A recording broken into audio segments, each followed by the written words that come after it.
Ao Senhor dos Exércitos, a Ele santificai, e seja Ele o vosso temor, e seja Ele o vosso assombro.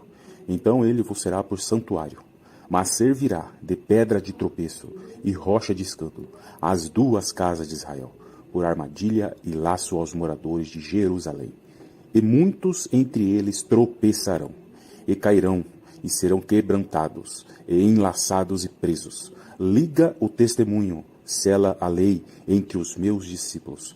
Isaías 8, do 13 ao 16. A transição do reino de Davi para Salomão apresenta valiosas instruções acerca do tabernáculo de Davi, principalmente no que tange aos turnos sacerdotais. Por quê?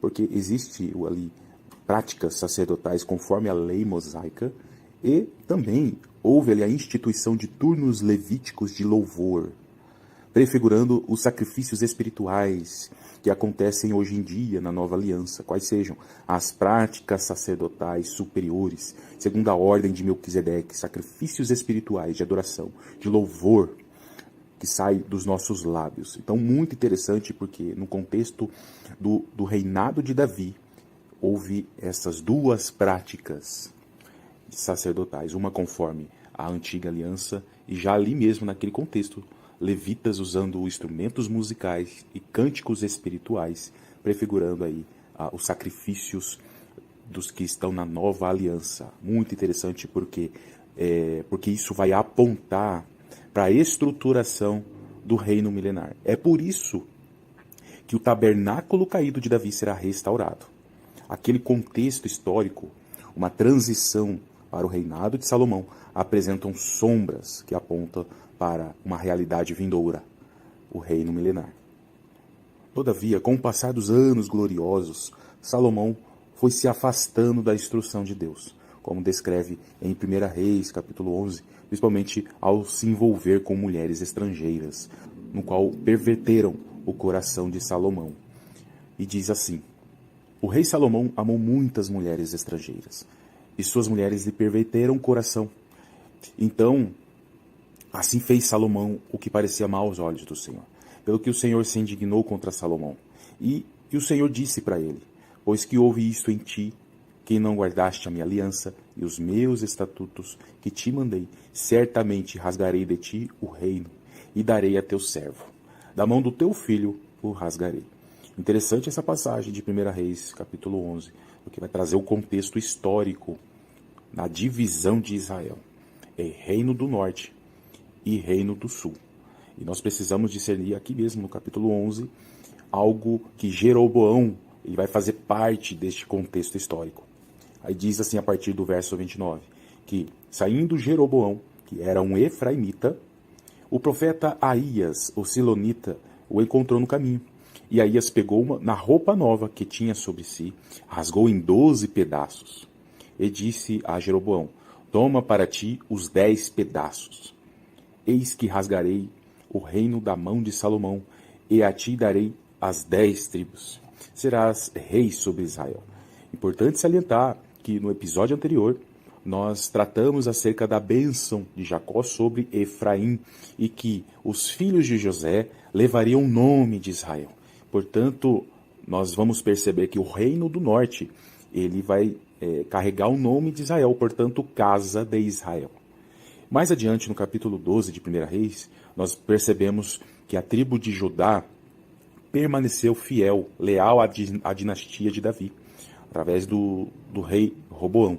E ali diz o seguinte, que Benjamim esteve ao lado de Judá, e portanto o reino do sul passou a ser de Judá e Benjamim, duas tribos.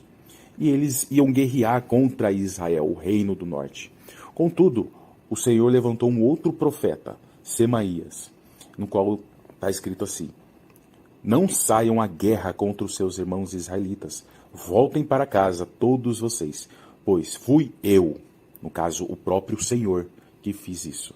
Então essa divisão de Israel em duas casas, casa de Israel ao norte e casa de Judá ao sul, trata-se de uma obra do Senhor que nós conectamos aqui inicialmente nesse episódio com o profeta Isaías, capítulo 8, no qual, pelas próprias trajetórias de iniquidade, o próprio Senhor serviu de pedra de tropeço para as duas casas de Israel.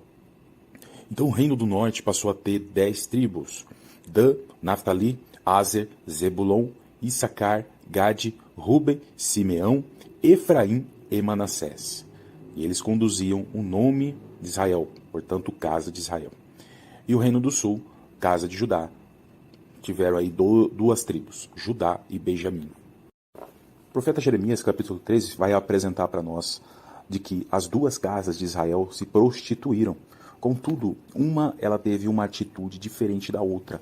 Primeiramente, a casa de Israel, o reino do norte, se prostituiu primeiro, como diz aqui no profeta. Levanta os teus olhos aos altos e vê, onde não te prostituíste? Nos caminhos te assentavas para eles, como árabe no deserto. Assim, poluíste a terra com as tuas fornicações e com a tua malícia. Por isso foram retiradas as chuvas, e não houve chuva serôdia. Mas tu tens a fronte de uma prostituta, e não queres ter vergonha. Ao menos desde agora não chamarás por mim, dizendo, Pai meu, tu és o guia da minha mocidade. Conservará ele para sempre a sua ira? Ou guardará continuamente? Eis que tens falado ou feito quantas maldades pudeste. Disse mais o Senhor nos dias do rei Josias. Viste o que fez a rebelde Israel, apontando para a casa de Israel, do reino do norte?